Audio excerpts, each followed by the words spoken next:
자, 어제 저녁에 참 많고 많은 사연을 거쳐서 그리 바라던 시진핑 황제를 조선의 왕 문재인 대통령은 아련을 했습니다.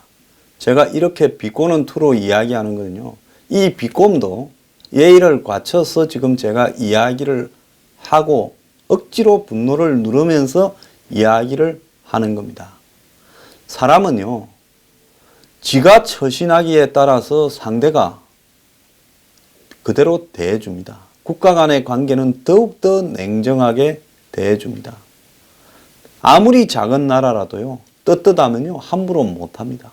얼마 전에 지부티의 대통령이 인구 90만 밖에 안 되는 이 소말리아 옆에 그 인도양에 홍해로 들어가는 입구에 아프리카의 뿌리라고 나와 있는 꽃에 있는 조그마한 나라입니다. 그 나라는 군사적 요지라서 수에즈 운하에서 홍해를 통해서 나오고 또 인도양하고 연결되고 이러기 때문에 중동의 오일이 거쳐가는 길목에 있는 나라죠. 그 앞에 지금 소말리아 해적들이 설치입니다. 그래서 이 지부티에는요, 미국뿐만 아니라 세계 여러 나라들이 강국들이 군사 기지를 두고 있습니다.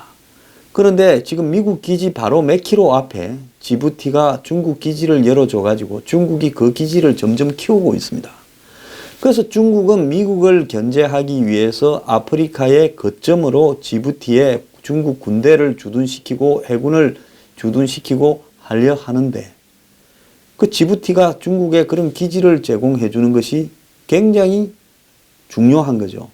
그래서 지부티 대통령이 중국에 왔을 때 엄청나게 환대를 해줬습니다.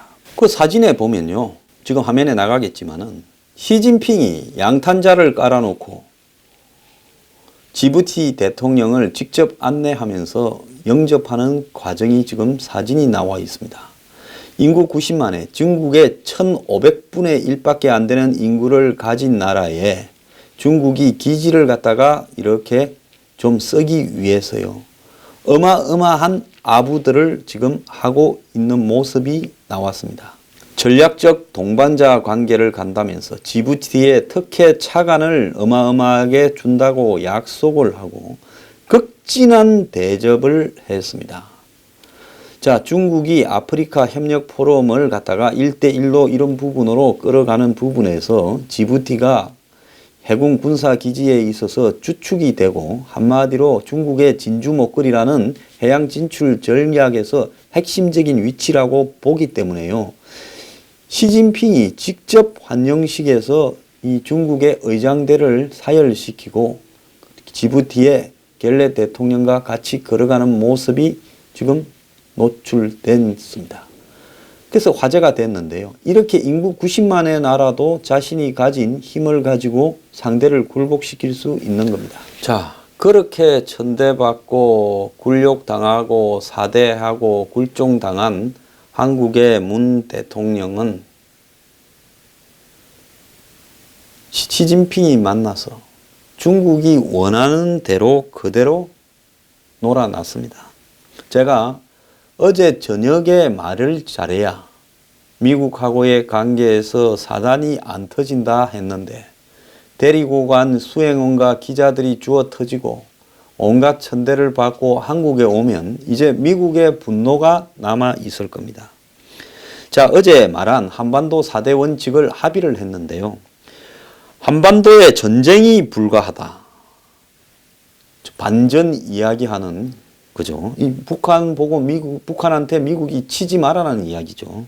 한반도의 비핵화 원칙의 확고한 견지, 이미 북한이 핵을 가지고 있는 마당에 한국이 전략 핵이나 전술 핵이나 핵 독자 개발하지 말라는데 동의를 한 겁니다.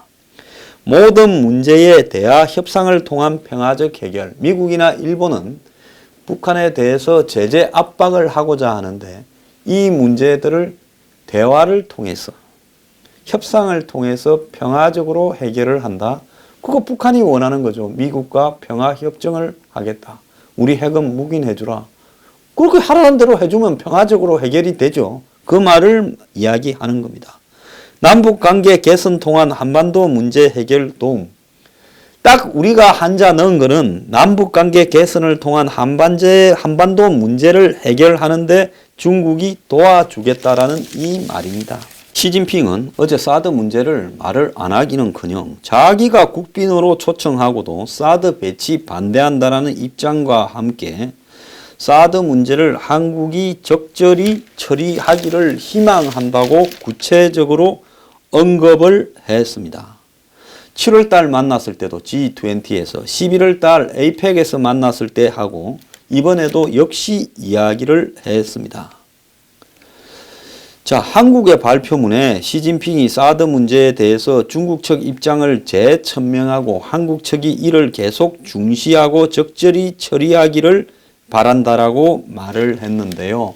여기에 대해서 문 대통령이 했다는 발언은 최근 일시적으로 어려움을 겪었지만은 어떤 면에서는 역지사지가 될 수 있는 큰 기회가 됐다. 그간의 고를 메우고 더 큰 산을 쌓아가기 위한 나름대로 의미 있는 시간이었다라고 말을 했습니다. 뭔 역지사지요? 역지사지라고 하면 상대가 겪는 것을 내 입장에서 한번 생각을 해본다라는 거 아니겠습니까?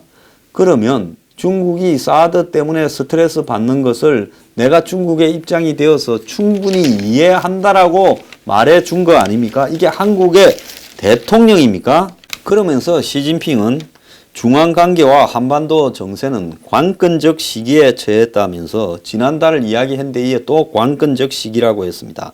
자, 관건적 시기라는 것은 산불, MD, 불참, 사드 추가 배치 금지, 한미일 군사동맹 불가 부분을 한국이 준수하는지 한번 지켜보겠다라고 이야기를 하는 유보적 의미라는 겁니다. 만약에 한국이 그렇게 한다면 너네는 우리하고 끝장이다라는 협박이죠.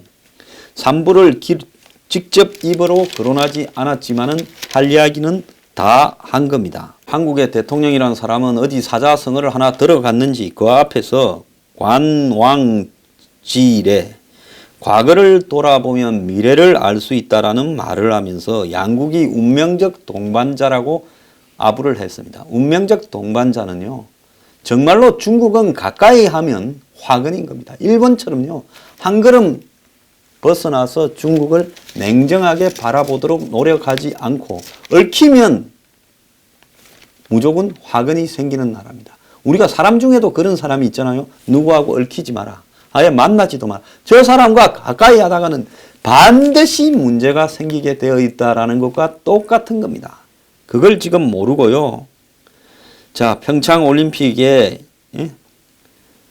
협조를 이야기를 하고 북한이 참가하는데 좀 도움이 됐으면 좋겠다. 시진핑 주석도 초대한다 하는 알랑거림을 했습니다. 자, 불과 3개월 뒤면 북한이 미국을 타격할 기술을 완성해서 미국과 북한 간에 무슨 일이 생길지 모르는데 대통령이라는 사람이 중국에 가서 시진핑 앞에서 원유 공급을 중단해라는 말을 갖다가 한마디 한 게 지금 나오지 않습니다. 시진핑은요, 지 할 말 다 했어요. 산불 너네 지켜라고 했고 사드 문제 또 협박을 했고 반전 중국이 미국이 북한을 치지 마라 하는데 너네도 동의해라. 너네 헷갈리지 마라. 그리고 이거는 절대로 북한의 입장에 따라 평화적으로 해결해야 된다. 그거 다 들어주고 제가 한번 운전석에 앉아서 남북관계를 운전해보는 것 중국이 조금 도와주시면 감사하겠습니다 하는 거 한 개 넣었어요. 이거는 하나만 한 거죠. 왜? 안 지켜도 되지만 나머지 세 개는 지켜야 되는 약속입니다. 네 번째는 남북관계 개선에 도움을 준다는 것은 뭐 도움을 줬는가 말았는가의 기준이 없는 의미 없는 내용이에요. 협상을 해도 이렇게 잼뱅이로 협상을 하는 일은 있을 수 없습니다. 최근에 문재인 대통령 지지율이요. 방중을 한다고 쇼를 했으면 엄청 올라가야 될 건데 1.3% 또 떨어졌다고 합니다. 그래서 69%대까지 3주차 떨어졌다는 거예요. 굴욕적인 대중 외교의 결말이고요. 기자 폭행한 거는 반영도 안 됐는데 기자 폭행분이 반영이 되면 더 내려갈 겁니다.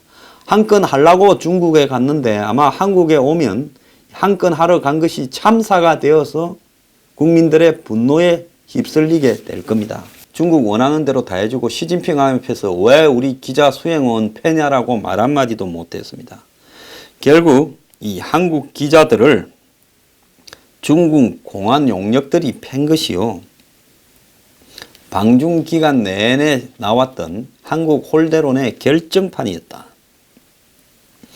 중국 언론들의 한국 보도 태도, 국격에 맞지 않는 의전, 이번 문재인 대통령의 중국 방문은 홀대와 박대의 연속이었고 그것이 결국은 기자 폭행으로까지 이어졌는데, 자, 이제 결정타가 또 나왔습니다. 어제 국빈 방문 공식 환영식에 참가한 중국 측 인사와 인사를 나누는 과정에서 중국의 외교부장인 왕이 한국의 강경화와 동급인 사람이 문 대통령 어깨를 두드리는 이 외교적 치명적 결례까지도 했습니다. 자, 양국 정상 부부가 환영식장에 입장을 하고 이제 차례차례 문 대통령이 중국 측 인사와 이렇게 인사를 하다가 왕이 외교부장의 차례가 되자 악수를 한 다음에 문 대통령이 왕이 부장의 오른팔을 두 차례 툭툭 이렇게 쳤답니다. 자, 왕이는 한국의 사드 문제 등으로 하도 많이 씹어대고 만나고 해서 잘 알고 있겠죠. 자, 그런데 왕이도 역시요, 문 대통령의 팔을 손으로 툭툭 쳤다는 겁니다. 자, 문이 왕을 치니까 왕도 문을 쳤다는 거예요. 왕 입장은 뭐겠어요? 야, 니 조선의 왕이 건방지게 중국의 대신인 나한테 손으로 두드려? 나도 그럼 너 두드리겠어? 이랬습니다. 자, 한국 대통령에 대한 외교적 결례지요. 이걸 자주 보면서 생긴 친분의 표신이 어쩌니 하고 자빠졌는데요. 친분의 표시는 동급끼리 있는 겁니다. 얼마나 이들이 박대를 하면요, 인민일보, 차이나데일리, 신경보 등 신문이요, 14일 신문에 문 대통령이 13일 날 중국에 도착했는데 관련 사진 하나도 보도하지 않았고, 김정숙 씨가 중국 악기를 배워 만찬장에서 어루를 연주하고 이 자리에 주자연이 남편이 참석을 했는데 이런 사진만 일부 포탈의 가십성으로 게재되었다라고 합니다. 자, 국빈으로 중국을 방문했지만은 정작 중국 국민들은 신문 지면에서 소식을 알 수 없는 그림자 국빈이 되었다는 거예요.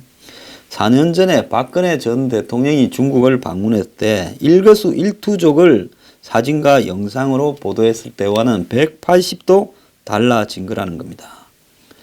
자, 이런 부분에 대해서 한국 언론들이 지적을 하니까 또 중국의 이 충견인 황구시보라는 이 언론 있죠. 한국 언론이 중국 홀대론을 제기를 하니까 사설에 한국은 편협한 보도로 자살골을 넣지 말라고 또 협박을 합니다. 중국의 홀대론을 지적하면 자살골이 됩니까? 너네 죽을 짓 하지 마라, 이 이야기 아니겠습니까? 그러면서 중국이 문재인 대통령 방중에 성의를 표시하고 있는데 한국의 매체들이 한중 양국의 관계 회복을 위한 시도에 찬물을 끼얹고 있다라고 이야기를 하면서 문 대통령을 이전 대통령에 비해 이 격을 낮추고 있다라는 부분에 대해서 보도하는 것은 너네들한테 도움이 안 된다라고 이야기를 하고 있습니다. 근데 아까 2부에서 보도했던 기자 폭행은요, 이미 13일 날 중국 공항에 도착했을 때부터 지나친 취재 통제가 있어서 여러 차례 수행 기자단과 베이징 특파원들이 청와대와 대사관에 중국 측과 취재 협조를 확실히 해달라고 이야기를 했는데 돌아온 것은 폭행과 발길질이었다는 겁니다. 심지어 정권이 적폐 사정을 하니까 겁이 나서 한국의 대기업 대부분이 오너들이 300명이나 이렇게 갔는데 중국에서는 이 비즈니스 포럼에 온 중국 측 재계 참석자들이 결정권도 없는 부사장들 왔다는 겁니다. 참 한국의 재벌 총수들이 참 더러워서 겁이 나서 왔지만은 이거 뭐하는 짓인가 싶었을 겁니다. 중국이 촬영 통제 방해를 하는 게 유명하지만은 국빈 방문한 사람을 따라서 온 공식 수행 기자들을 이렇게 무차별로 폭행한 사례는 사상 처음이라고 합니다. 중국 고위층은 현장에 아무도 없었고 한국의 문 대통령만 있었는데 한국의 청와대 경호팀이 문 대통령 경호를 하고 있었음에도 불구하고 그 바로 옆에서 한국 기자들을 폭행을 한 겁니다. 자, 이제 참사가 났습니다. 시진핑하고 합의한 내용도 참사고요. 가서 북한에 석유 끊으라고 말 한마디도 못한 것도 참사고 기자가 얻어터진 것도 참사고 가서 개망신을 당하고 보도가 한 줄도 제대로 안 나오고 있는 것도 참사고 박대도 이런 박대도 없습니다. 박대를 넘어서 학대입니다. 자, 문 대통령요. 이제 미천이 다 드러났습니다. 정권을 그따위로 운영을 해서 나라가 어떻게 되겠습니까? 이 모든 것이요. 이념적인 당신들의 행태 때문에 벌어진 것입니다.